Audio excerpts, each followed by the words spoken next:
ಇವತ್ತಿನ ವಿಡಿಯೋದಲ್ಲಿ ರುಚಿಯಾಗಿರುವಂತಹ ಖಾರ ಪೊಂಗಲ್ನ ಸಂಕ್ರಾಂತಿಗೆ ಯಾವ ರೀತಿ ಮಾಡ್ಕೊಳ್ಳೋದು ಅಂತ ತಿಳಿಸ್ಕೊಡ್ತೀನಿ. ಎಲ್ರಿಗೂ ನಮಸ್ತೆ, ನಾನು ಸುಪ್ರೀತಾ ಶೆಟ್ಟಿ. ವೆಲ್ಕಮ್ ಟು ಸ್ವಾದ.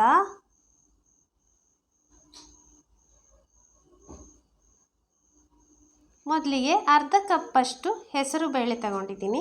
ನಂತರ ಅರ್ಧ ಕಪ್ಪಷ್ಟು ಅಕ್ಕಿ ತಗೊಂಡಿದ್ದೀನಿ. ನಾನಿಲ್ಲಿ ಸೋನಾ ಮಸೂರಿ ಅಕ್ಕಿಯನ್ನು ಅರ್ಧ ಕಪ್ಪಷ್ಟು ತಗೊಂಡಿದ್ದೀನಿ. ಇದು ಸ್ವಲ್ಪ ಕೆಂಪು ಬಣ್ಣ ಬರೋವರೆಗೆ ಹುರ್ಕೋಬೇಕು. ನೀವು ದೋಸೆ ಅಕ್ಕಿ ಆದರೂ ಸಹ ಹಾಕೋಬಹುದು. ಹೆಸರು ಬೇಳೆ ಮತ್ತು ಅಕ್ಕಿ ಸ್ವಲ್ಪ ಕೆಂಪು ಬಣ್ಣಕ್ಕೆ ಟರ್ನ್ ಆಗುವವರೆಗೆ ಅದನ್ನು ಹುರಿಬೇಕು. ಹುರಿದಷ್ಟು ತುಂಬಾ ರುಚಿಯಾಗಿ ಬರ್ತದೆ. ಸ್ವಲ್ಪ ಕೆಂಪು ಬಣ್ಣಕ್ಕೆ ಟರ್ನ್ ಆಯ್ತು ಅನ್ನುವಾಗ ಫ್ಲೇಮ್ ಆಫ್ ಮಾಡಿಬಿಟ್ಟು ಒಂದು ಬೌಲ್ಗೆ ಹಾಕ್ಕೊಳ್ಳಿ. ನಂತರ 3ರಿಂದ 4 ಸಲ ಚೆನ್ನಾಗಿ ನೀರಲ್ಲಿ ತೊಳ್ಕೊಬೇಕು. ತೊಳೆದ್ಬಿಟ್ಟು ಸಹ ಮಾಡ್ಕೊಳ್ಬೋದು, ಆವಾಗಲೂ ತುಂಬಾ ರುಚಿಯಾಗಿರುತ್ತೆ. ನಾನು ಹುರಿದ ನಂತರ ತೊಳಿತಾ ಇದ್ದೀನಿ. ನಂತರ ಇದನ್ನು ಒಂದು ಕುಕ್ಕರ್ಗೆ ಹಾಕ್ಕೊಳ್ತಾ ಇದ್ದೀನಿ. ಕುಕ್ಕರನ್ನು ಮೀಡಿಯಮ್ ಫ್ಲೇಮಲ್ಲಿ ಇಟ್ಕೊಂಡಿದ್ದೀನಿ. ನಂತರ ತೊಳೆದಿರುವಂಥ ಹೆಸರು ಬೇಳೆ ಮತ್ತು ಅಕ್ಕಿಯನ್ನು ಕುಕ್ಕರಿಗೆ ಹಾಕ್ಕೊಳ್ತಾ ಇದ್ದೀನಿ. ನಂತರ 2 ಕಪ್ಪಷ್ಟು ನೀರು ಹಾಕ್ಕೊಳ್ತಾ ಇದ್ದೀನಿ.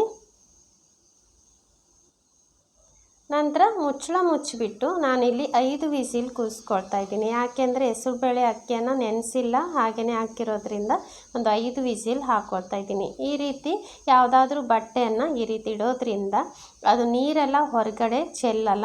ಈ ರೀತಿ ಮಾಡೋದ್ರಿಂದ ನಿಮ್ಮ ಸ್ಟವ್ ಸಹ ಕ್ಲೀನಾಗಿರುತ್ತೆ. 5 ವಿಸಿಲ್ ಹಾಕ್ಕೊಂಡಿದ್ದೀನಿ ನಾನು. ನಂತರ ಫ್ಲೇಮ್ ಆಫ್ ಮಾಡಿಬಿಟ್ಟು ಕಂಪ್ಲೀಟಾಗಿ ಕೂಲ್ ಆದಮೇಲೆ ಅದರ ಕುಕ್ಕರ್ನ ಮುಚ್ಚಳವನ್ನು ತೆಗಿಬೇಕು. ನೋಡಿ ಎಷ್ಟು ಚೆನ್ನಾಗಿ ಬೆಂದಿದೆ. ಕೈಯಿಂದ ಈ ರೀತಿ ಮುಟ್ಟಿ ನೋಡಿದರೆ ಗೊತ್ತಾಗುತ್ತೆ ಬೆಂದಿದೆ ಅಂತ. ನಂತರ ಇದಕ್ಕೆ ನಾನು 2 ಕಪ್ಪಷ್ಟು ನೀರು ಹಾಕ್ಕೊಳ್ತಾ ಇದ್ದೀನಿ. ನೀರು ಹಾಕ್ಕೊಂಡು ಇನ್ನೊಮ್ಮೆ ಚೆನ್ನಾಗಿ ಬೇಯಿಸ್ಕೋಬೇಕು ಅದನ್ನು. ನೋಡಿ 2 ಕಪ್ಪಷ್ಟು ನೀರು ಹಾಕ್ಕೊಂಡಿದ್ದೀನಿ. ಸ್ವಲ್ಪ ಗಟ್ಟಿ ಆಯ್ತಂದರೆ ಇನ್ನೊಂದು ಅರ್ಧ ಕಪ್ಪಷ್ಟು ನೀರು ಹಾಕ್ಕೋಬಹುದು. ನಂತರ ಚೆನ್ನಾಗಿ ಅದನ್ನು ಮಿಶ್ರಣ ಮಾಡ್ಕೋಬೇಕು. ನೋಡಿ ಈ ರೀತಿ ಚೆನ್ನಾಗಿ ಮಿಶ್ರಣ ಮಾಡಿಕೊಂಡು ಅದಕ್ಕೆ 1 ಟೀ ಸ್ಪೂನಷ್ಟು ಜೀರಿಗೆ ಪುಡಿಯನ್ನು ಹಾಕ್ಕೊಳ್ತಾ ಇದ್ದೀನಿ. ನಂತರ ಅರ್ಧ ಕಪ್ಪಷ್ಟು ತೆಂಗಿನಕಾಯಿ ತುರಿನ ಹಾಕ್ಕೊಳ್ತಾ ಇದ್ದೀನಿ. ಜೀರಿಗೆಯನ್ನು ಹುರಿದು ಬಿಟ್ಟು ಪುಡಿ ಮಾಡ್ಕೊಂಡಿರುವಂಥದ್ದು. ನಂತರ ಇದನ್ನು ಒಮ್ಮೆ ಚೆನ್ನಾಗಿ ಮಿಶ್ರಣ ಮಾಡಿಕೊಳ್ಳಿ.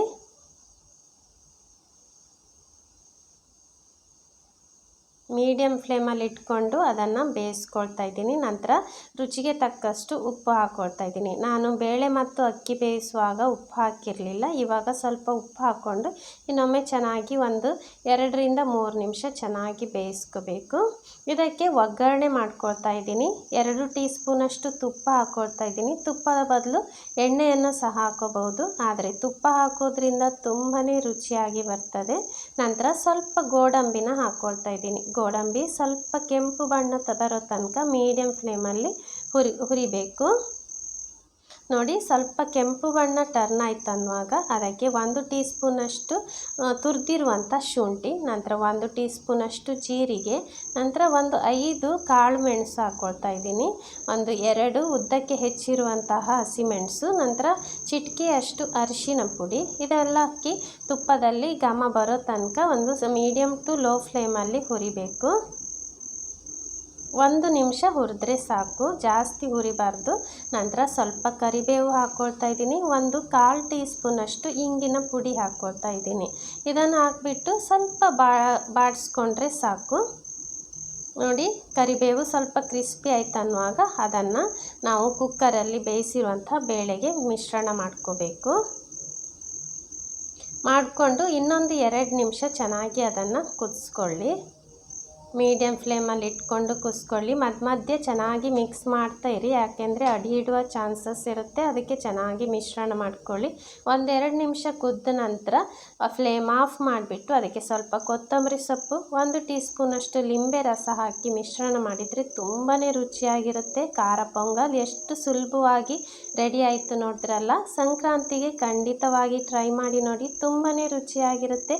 ನನ್ನ ಈ ರೆಸಿಪಿ ನಿಮ್ಗೆ ಇಷ್ಟ ಆದರೆ ಪ್ಲೀಸ್ ಲೈಕ್ ಮಾಡಿ, ಶೇರ್ ಮಾಡಿ, ನನ್ನ ಯೂಟ್ಯೂಬ್ ಚಾನಲ್ನ ಸಬ್ಸ್ಕ್ರೈಬ್ ಮಾಡಿ, ಹಾಗೆ ನನ್ನ ಫೇಸ್ಬುಕ್ ಪೇಜನ್ನು ಫಾಲೋ ಮಾಡಿ. Thank you so much for watching.